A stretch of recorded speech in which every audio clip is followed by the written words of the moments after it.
ప్రస్తుతం టాలీవుడ్లో Johnny master episode సంచలనం రేపుతోంది. పవన్ కళ్యాణ్ టార్గెట్గా ఈ ఎపిసోడ్ సాగుతోందనే చర్చ జరుగుతోంది. లైంగిక వేధింపుల ఘటనలో జానీ మాస్టర్ చుట్టూ ఉచ్చు బిగుస్తోంది.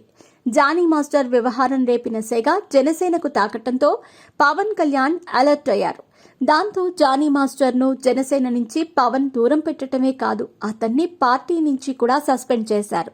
జానీ మాస్టర్ తీరుపై ఫిల్మ్ ఛాంబర్ ఆగ్రహం వ్యక్తం చేస్తోంది. అంతేకాదు, సినీ ఇండస్ట్రీలో లైంగిక వేధింపులకు గురైన వారు తమకు ఫిర్యాదు చేయవచ్చని పేర్కొంది. దీనితో పాటు లైంగిక వేధింపులపై ఫిర్యాదు చేసిన వారి వివరాలు గోప్యంగా ఉంచుతామని కూడా చెబుతున్నారు.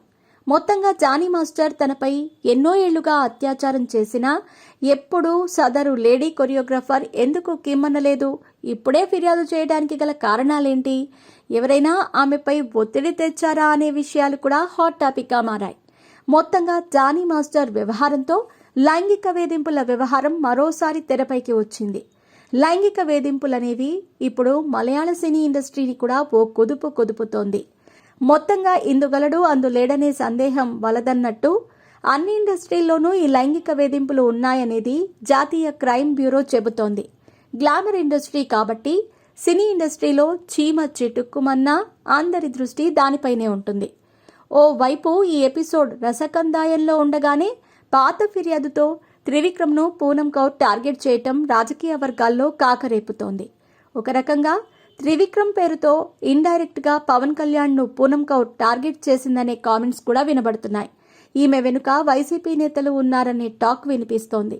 నిజంగానే పూనం కౌర్ త్రివిక్రమ్ పవన్ కళ్యాణ్లు వేధించారా? ఒకవేళ వేధించి ఉంటే తప్పక శిక్ష అనుభవించాల్సిందే.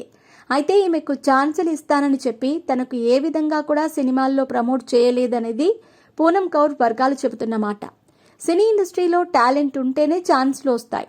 అలాంటి ఇండస్ట్రీలో ఎవరు 1-2 సినిమాల వరకు ప్రమోట్ చేసినా టాలెంట్ ఉంటేనే లైమ్ టైంలోకి వస్తారు.